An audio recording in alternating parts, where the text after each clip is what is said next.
Hi everyone! For those of you who don't know me, I'm Angie of Wirral Therapy Services and Wirral Training Studio here at delightful Priory Cottage in Upton, Wirral. I'm going to bring to you a series of short bite-sized learning video clips called the AromaNotion series, in which I'm going to teach you a little bit about the history, origins, benefits, uses and precautions of some healthful, fragrant, aromatic essential oils that you can use at home. I hope you enjoy the AromaNotion series. Okay, so welcome to the AromaNotion series, bite-sized learning video clip 1. This is a focus on MYRRH essential oil. I'm Angie, and should you want to get in touch regarding booking in for treatments with me, or to discuss enrolling upon either a general interest course or a professional practitioner qualification in aromatherapy or other complementary wellbeing therapies, then this is the number to reach me on. So let's get stuck in. Let's find out about the essential oil of MYRRH. So, a broad overview of what we're going to look at today. The main objectives for this learning clip is that we provide an overview of MYRRH essential oil and its uses, and this will provide an insight for anybody who is wanting to potentially progress onto a practitioner qualification in aromatherapy. I'm a clinical aromatherapist and you can train with me to the same standard. It's also a useful learning tool for anybody interested in just using essential oils at home on a personal basis for yourself, for family and friends, and as background knowledge for therapists of other disciplines who want to be able to refer clients to aromatherapists when the need arises and is appropriate. So for these bite-sized learning clips in the AromaNotion series, there are no pre-course requirements, no prerequisites at all. You just simply have to have an enthusiasm for learning a little bit more about essential oils.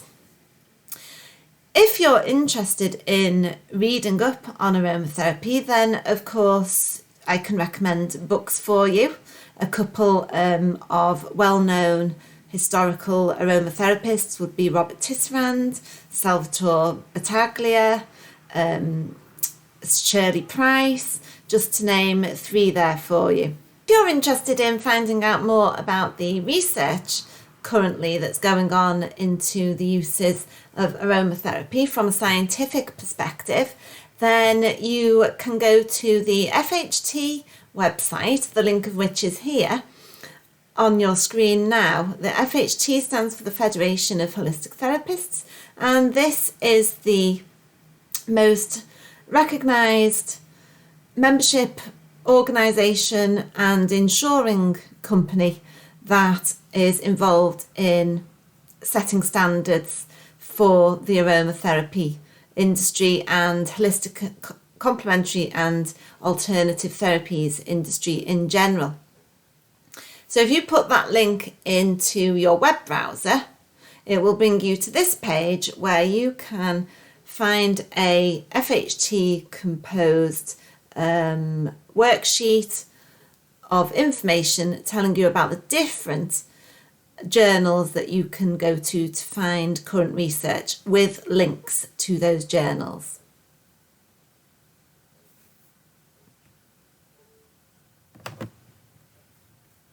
Okay, so MYRRH. The botanical name for MYRRH is Commiphora myrrha. Here you can see an image of a myrrh bush. Myrrh grows in dry, windy desert conditions. The sap, correctly termed an oleoresin, which means a resinous substance containing essential volatile oils. This can be harvested by making incisions in the bark. The essential oil is then extracted from the resin by a process called steam distillation. More on that in the Clinical Aromatherapy Professional Practitioner Qualification. Historically, myrrh has been used for ceremonial, religious purposes. It's been used medicinally, and it's been used by the Egyptians for embalming. So it was well known in ancient history. It is mentioned about 156 times in the Bible, and it's also mentioned in the Quran and the Greek and Roman texts. And further back, the resin was used as an ingredient in incense and ceremonies, along with being used in a substance called kaifi, which was the original perfume used by Egyptians. Due to its preservative qualities, it was used in embalming and skincare preparations for preserving a youthful presentation of the skin, a youthful complexion. The Egyptians are well known to have been lovers of physical human beauty. They were the first people really to invent makeup. Nefertiti, an Egyptian princess, is renowned for being the most beautiful woman in the world, after whom all modern makeup styles, particularly in relation to eyeliner, are modelled. And the Egyptians were the first to use kohl for eyeliner, and goodness knows I still use kohl today and create the cat-like image of Nefertiti with my eyeliner.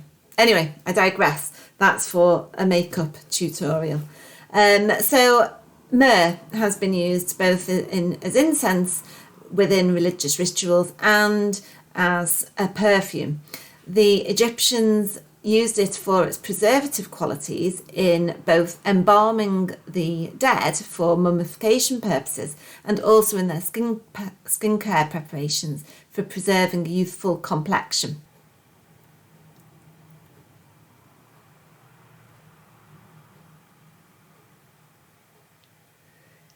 Here's an image of the myrrh sap oozing out of a tree trunk. You can see it looks like a syrupy treacle type of substance.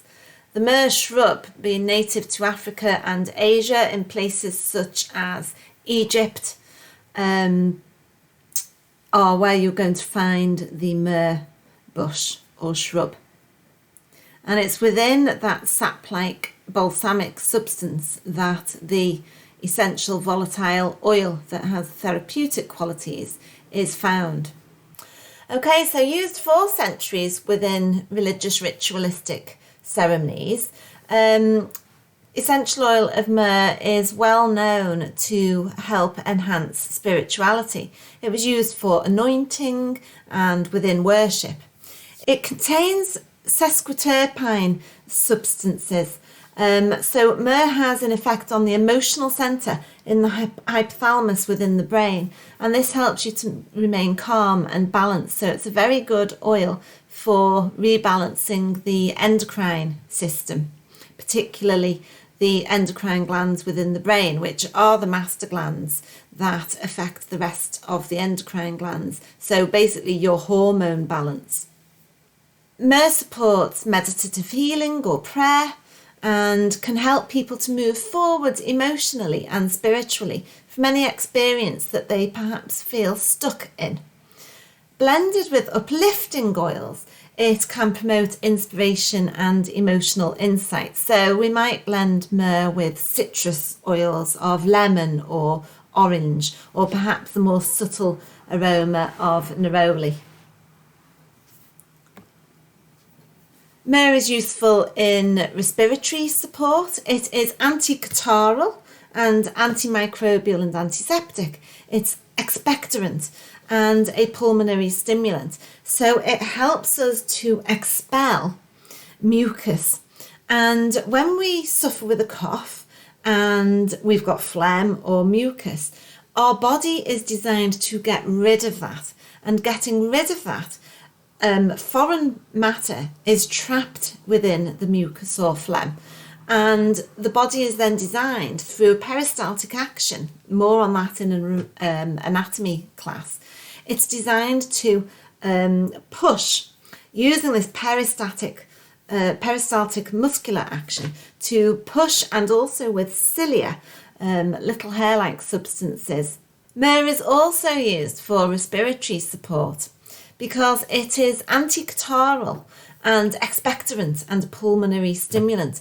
So it will encourage you to expel mucus and phlegm in which has been trapped foreign particles that the body wants to get rid of in order to keep you healthy. Basically, one of the detoxifying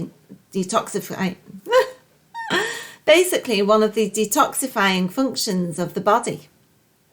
It's antimicrobial and antiseptic, so inhalation can help to improve symptoms ranging from bronchitis to the common cold to viral respiratory disorders, and also autoimmune respiratory disorders of hay fever and asthma, due to its benefits on having an anti-inflammatory effect. So it helps to calm the system down as well. It helps to prevent infection and strengthens the immunity through this clearing of toxic substances. Antiphlogistic or anti-inflammatory, it helps to reduce fever and soothe the mucous membranes. So although it's stimulating, it's soothing at the same time. You've got the best of both worlds there when trying to keep the respiratory system healthy. Myrrh is excellent for gum health because myrrh promotes healing due to its astringent, balsamic and cicatrisant properties. That's a tricky word to say. And so it helps to promote fibroblast production following damage, infection and injury for the formation of tissue repair, scabs and scars. And due to all these benefits of being antiseptic and healing and soothing, calming inflammation down, it's excellent for your gum health. So it helps to keep your mouth, tongue, throat all in tip-top condition. Who doesn't need that right now? The nasal passages can be kept clear through inhalation of the oil, and so it helps the first line of defence in the oral, respiratory and digestive systems too. It's very soothing and calming for the digestive system, so it can help relieve flatulence, bloating and discomfort in the abdomen as well, and support the movement and functioning of the digestive system. So it's got an all-round healing benefit for body, mind and spirit. It's also valuable for skin wounds and infection due to these balsamic, balmy properties that are medicinal, going to help wounds to heal because of its balsamic consistency. So if you can imagine, if you were to apply a treacly syrup-like substance directly onto a wound, it's going to help to stop anything getting into the skin, bacteria, etc., that can then cause infection in a wound, and it's also going to help to stop anything getting out, i.e. stopping you from bleeding to death. And it's also useful in perfuming and purifying the air. So it's an excellent all-rounder for your respiratory health, for healing, and that's both spiritually and physically. What a fantastic oil. So the uses of myrrh essential oil. How are you going to use myrrh at home? I always recommend purchasing the best quality essential oils because some of them can be damaged and adulterated through the processing methods. So I would always buy organic essential oil. And myrrh is not a cheap oil because of the way it has to be extracted and because of the way the essential oil has to be taken out of the resin through the steam distillation. When considering using myrrh at home, it is important that you are cautious. So just a little disclaimer for you and note of caution. Don't use any essential oils, without the advice of a clinical aromatherapist, not unless the essential oils are already pre-blended into a product that you can buy as is for personal use, from a chemist or somewhere. And do make sure that you follow instructions when using. So it can be used by vaporization within water in an essential oil diffuser, or by adding a few drops to some hot water and inhaling the steam. The best way of doing this would be to get a little bowl of boiled water and place a few drops into that water, and then pop a towel over your head so that you can inhale the vapours from it. That's if you don't have a vaporizer. Vaporizing is better than, say, your old-fashioned oil burners, because if the water runs out and you've got the little tea light underneath, if the water runs out, or if the oil gets too hot, then that's going to damage the oil. A vaporizer will help to purify the air and cleanse and clear the lungs and nasal passages. You can apply myrrh essential oil directly to the skin only when blended in a carrier oil, and it is essential. This is where it's important to only use oils on the advice of a clinical aromatherapist such as myself, because it's crucial that you use it in safe amounts. Essential oils are highly volatile. They can be dangerous and toxic when overused. So as a rule, essential oils should be used at a ratio of 2 drops per 5 ml for the body, or 1 drop per 5 ml for the face, which is more highly absorptive and fragile and delicate, and also for children, the elderly, and anybody who is immune suppressed. It can be used in skin preparations to rejuvenate the skin and heal wounds, so it's an excellent one to have in your medicine cabinet. You can also use the essential oil of myrrh within a cold compress that you can apply to an infected or inflamed area for relief. So depending on the kind of injury you've got, you would use a compress either cold, but we can use heat therapy as well. Again, this would be for another course, a first aid course, to learn about hot and cold therapy.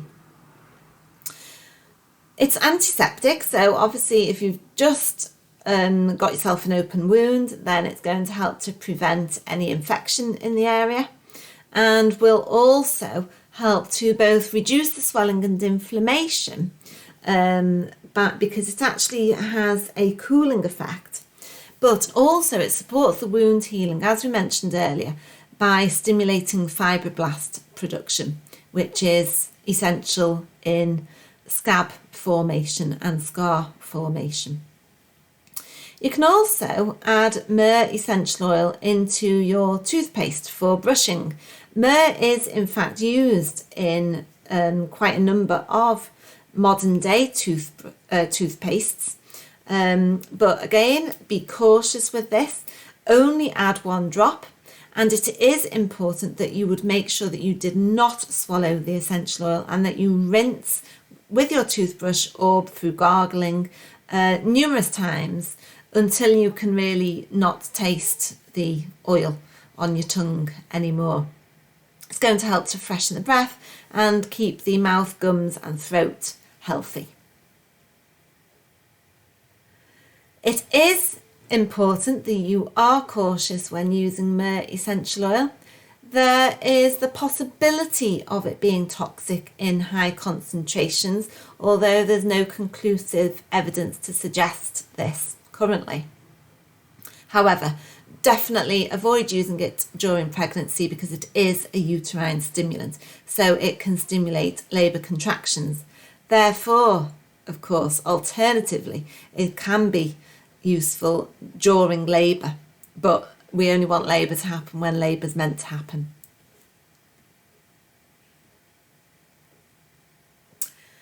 Okay everyone, so that is your bite-sized chunk learning in the AromaNotion series on the topic of the essential oil of myrrh.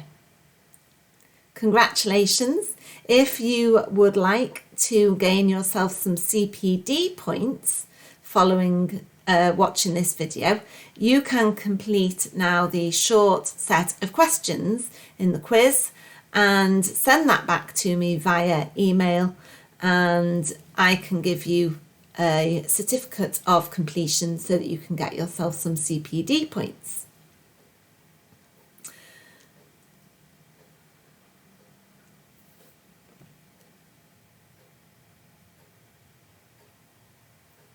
Here is a list of some references for books that you might be interested in obtaining in aromatherapy. I mentioned earlier Battaglia.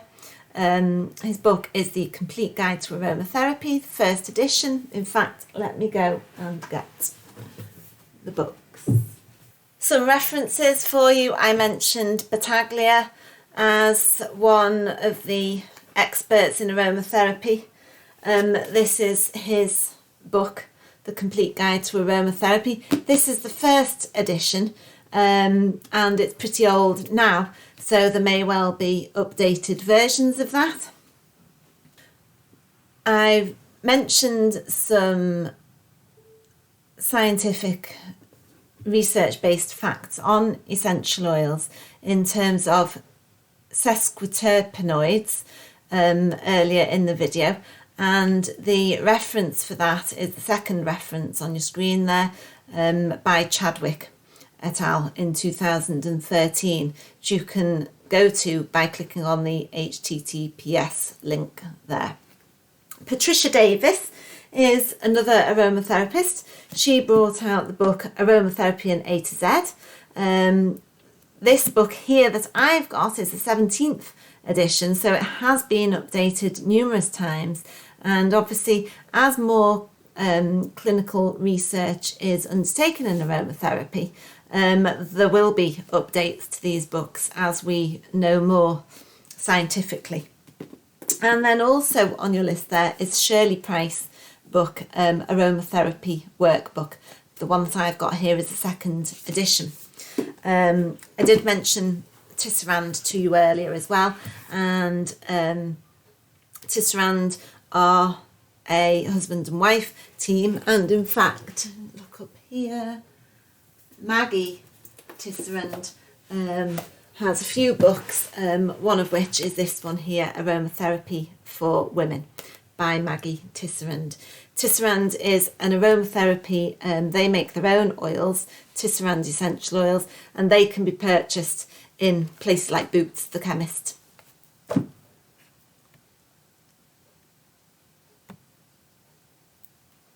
Okay, so thank you for joining me today. If you have enjoyed watching, please leave me a review at Wirral Therapy Services on Facebook and follow me on Instagram. Thanks for subscribing to Wirral's www Holistic Wellbeing Club. Do get in touch with your ideas for future content.